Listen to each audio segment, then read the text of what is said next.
আজকে প্রমাণ দেখতে পেরেছি। এই ডাস্টবিনটা দেখতে অনেক মানে ঘুরে এখানে এসেছে যে আমরা এখানে যাব, ময়লা ফেলাবো। এই যে মানুষের আকাঙ্ক্ষা, তার মধ্যে মানুষের মধ্যে এখনো ওই ক্ষোভটা আছে। একটি মানুষ ছিল না প্রতিবাদ করার, কেন করতে পারেনি? এত বড় সংগঠন, এত সমর্থক, এত প্রধান উপদেষ্টার আপনার সচিব মানে শরীফুল আলম, তিনি হঠাৎ করে কেন বাংলাদেশের সাবেক প্রধানমন্ত্রীর কাছে তিনি হাত জোর করে কেন ক্ষমা চাইলেন?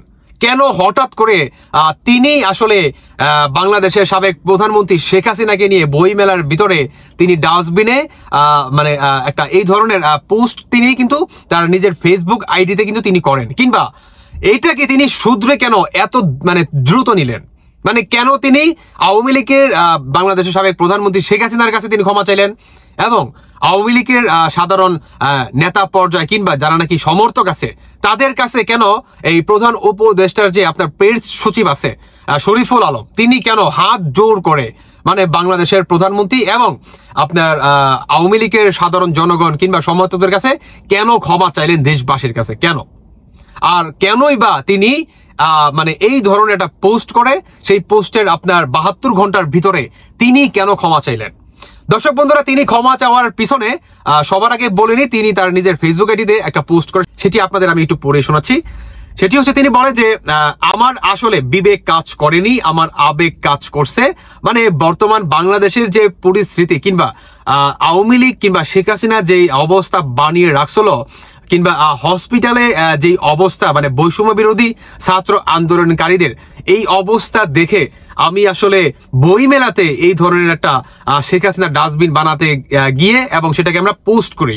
আমি ভাবছি যে অনেকে আমাকে করবে মানে শাবাশি দিবে, কিন্তু এখানে বিএনপি জামাত এই হুঁশিয়ারি বাবদ অনেক কটূক্তি করে বা আমাকে ওয়ার্নিং দেয় যে এইটা করা আমার কখনোই কাজ হয়নি, কারণ তিনি হচ্ছে বাংলাদেশের প্রধানমন্ত্রী। অন্যদিকে বিএনপি জামাত আরো বলে যে তুমিও কিন্তু একটা সময় আওয়ামী লীগের সমর্থক ছিলে, অতএব তোমার কিন্তু এই কাজটা করার কখনোই শোভা পায় না। এর থেকেও সবচেয়ে বড় কথা হচ্ছে তিনি হচ্ছে বাংলাদেশের প্রধানমন্ত্রী, তাকে নিয়ে এই ধরনের একটা কাজ করা কখনোই তোমার উচিত হয়নি। আর তিনি হয়তো বর্তমান বাংলাদেশের প্রধানমন্ত্রী নয়, কিন্তু তিনি কিন্তু সাবেক ছিলেন, তার সাথে কিন্তু বাংলাদেশের সম্মান মিলিয়ে আছে। এই বক্তব্যটা কার? এটি হচ্ছে বিএনপির। এবং যখন নাকি তিনি এই ধরনের মানে বিএনপির কাছ থেকে মানে জামায়াতের কাছ থেকে তিনি এই ধরনের একটা নিন্দা তিনি পান, এটার জন্যই তিনি কি উপলব্ধি করতে পারে যে আমি ভুল করছি। আর সবচেয়ে বড় কথা হচ্ছে তিনি কিন্তু আপনার বাংলাদেশের যে আপনার অলরাউন্ডার ক্রিকেটার আছে কিংবা বিশ্বের যে অলরাউন্ডার ক্রিকেটার ছিল আপনার সাকিব আল হাসান, তার কিন্তু আপনার ইলেকশন কিন্তু তিনি কিন্তু করছেন, এবং তিনি কিন্তু আওয়ামী লীগের আপনার কোনো একটা পর্যায়ে কিন্তু তিনি নেতা কিংবা কোনো একটা পদবি তিনি কিন্তু সেই আশায় ছিলেন, হয়তোবা কোনো কারণবশত তিনি সেটা পাননি কিংবা তিনি নিরাশ হয়েছে, এটার জন্য কিংবা সেই ক্ষোভ থেকে হয়তোবা তিনি আসলে এই ধরনের একটা পোস্ট করে। এবং বিএনপির কথায় তিনি কি সেটাকে শুধরে নিয়ে 72 ঘন্টার ভিতরে শেখ হাসিনা এবং আওয়ামী লীগের সমর্থক নেতা পর্যায়ে যারা আছে সবার কাছে, মানে এক কথায় দেশবাসীর কাছে আপনার প্রধান উপদেষ্টার সচিব যে আছে শরীফুল আলম, তিনি কি ক্ষমা চান হাত জোর করে। তো আমার কথা হচ্ছে আপনি হচ্ছে একজন সচিব মানুষ, আপনাকে কি শোভা পায়? তিনি তো বাংলাদেশের সাবেক প্রধানমন্ত্রী ছিলেন। আর সবচেয়ে বড় কথা হচ্ছে আপনি কিন্তু আগে আওয়ামী লীগের ছিলেন, মানে একজন কর্মী ছিলেন, আওয়ামী লীগকে আপনি ভালোবাসতেন। আর আওয়ামী লীগের কোনো একটা পদবীর জন্য আপনি কিন্তু দীর্ঘদিন আপনি কিন্তু শেখ হাসিনার পিছে ছিলেন, কিংবা আওয়ামী লীগের বড় বড় নেতা কর্মীর সাথে কিন্তু আপনার উঠা বসা ছিল, কিন্তু প্রতিনিয়ত কিন্তু আপনার এক প্লেটে খাওয়া দাওয়া করতেন, ঘোরাফেরা করতেন, হোয়াটএভার যাই হোক। কিন্তু আপনি আসলে এই ধরনের কাজ করাটা কতটুকু যৌক্তিক? আমি মনে করি যে বিএনপি যদি এই মানে প্রতিবাদটা না করতো, তাহলে আমার মনে হয় ব্যক্তিগতভাবে আপনি কখনোই এটাকে শুধরে নিতেন না। আর আপনি যে বর্তমান মাফ চাইলেন, মানে বাংলাদেশের সাবেক প্রধানমন্ত্রী শেখ হাসিনার কাছে অনেকটা এরকম হয়ে গেল যে জুতা মেরে গরুদান। মানে আপনি যে অসম্মানটা করছেন ডাস্টবিন বানিয়ে প্রতিহিংসার আগুন ছড়িয়ে, এটার কিন্তু ফিডব্যাক হিসেবে কিন্তু একদিন কিন্তু আপনাকে পেতে হবে যখন আওয়ামী লীগ ক্ষমতায় আসবে। অনেকেই বলতে পারে যে তুষার ভাই আওয়ামী লীগ আর ক্ষমতায় কি আসতে পারবে কিনা। তাদের উদ্দেশ্যে বলতে চাই যে পৃথিবীটা কিন্তু গোল, আর আওয়ামী লীগ মানে হচ্ছে শেখ হাসিনা না, এটা কিন্তু আপনাকে বুঝতে হবে। আজকে যদি শেখ হাসিনার কিছু একটা হয়ে যায়, এক্সাম্পল, মানুষের কিন্তু হাইট মতো কথা কিন্তু বলা যায় না, যদি হয়ে যায় অনেকেই বলতে পারে আওয়ামী লীগ শেষ হয়ে যাবে। না ভাই, আওয়ামী লীগ হচ্ছে স্বাধীনতার দল।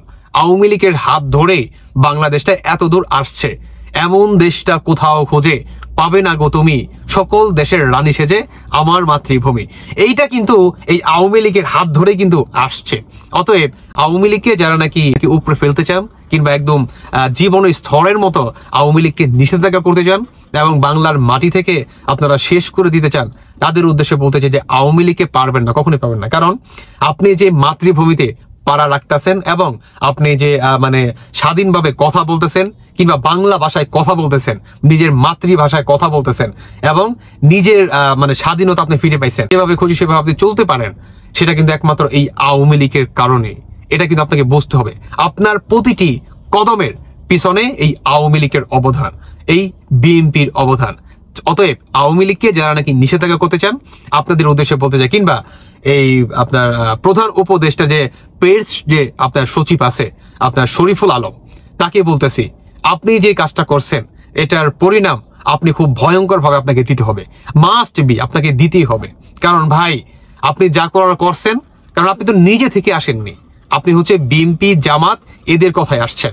কারণ কোন রাজনৈতিক দল এটা চাবে না যে কোনো প্রধানমন্ত্রীকে বা কোনো দেশের প্রধানমন্ত্রী, সে সাবেক থাক বা যাই থাক, তাকে নিয়ে আপনি ডাস্টবিন বানিয়ে আপনি এইভাবে আসলে অবমাননা করবেন। এতে করে কি হয়? কারণ শেখ হাসিনা তো বাংলাদেশের প্রধানমন্ত্রী ছিল, তার সাথে জড়িয়ে ছিল আমাদের বাংলাদেশের আপনার সম্মান, তার সাথে জড়িয়ে ছিল বাংলা ভাষার সম্মান, তার সাথে জড়িয়ে ছিল বাংলাদেশের সম্মান। অতএব আপনারা কি বহির্বিশ্বের কাছে এটাই প্রকাশ করলেন যে বাংলাদেশে বা বাংলাদেশের কোনো ভ্যালু নাই কিংবা বাংলাদেশের প্রধানমন্ত্রীর কোনো ভ্যালু নাই। এতে করে বহির্বিশ্বের যে আপনার মানুষের ভিতরে যে বাংলাদেশকে নিয়ে কিংবা বাংলাদেশের প্রধানমন্ত্রীকে নিয়ে যে একটা সম্মান কিংবা সাধারণ মানুষের ভিতরে যে একটা রেসপেক্ট, সেটা কিন্তু আর দেখা যাবে না, কখনোই আপনি দেখতে পারবেন না। মানে তারা বলবে যে এরা তো আসলে এদেরকে ডাস্টবিন বানায় দেয়, এদেরকে জুতা পেটা করে, এদেরকে এটা করে সেটা করে। এটা কিন্তু প্রতিনিয়ত কিন্তু ঘটবে। এতে করে কি ফল দেয় যে আগামী যে প্রজন্ম আছে তারা কি শিখবে বলেন? কোনো শিক্ষা অর্জন করতে পারবে? আর আপনি একজন মানে প্রেস সচিব হয়ে আপনার মতো মানুষ আসলে এই ধরনের কাজ করাটা কতটুকু শোভা দেয় বলেন? কতটুকু শোভা দেয়?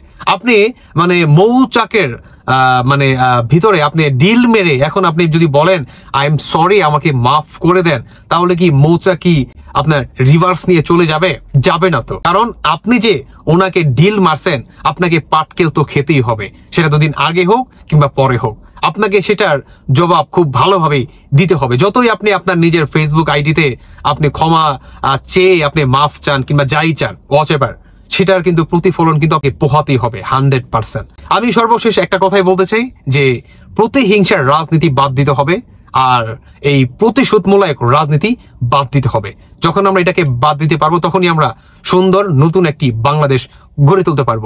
আর কোনো দলকেই যাতে আমরা নিষেধাজ্ঞা না করতে পারি বা এই ধরনের স্লোগান আমাদেরকে বাদ দিতে হবে, তাহলেই বাংলাদেশের আগামী রাজনীতিতে যেই সরকারি আসুক না কেন, আপনার অবস্থান থাকবে একদম সমানভাবে, সক্রিয়ভাবে, সবসময় সেম পর্যায়ে।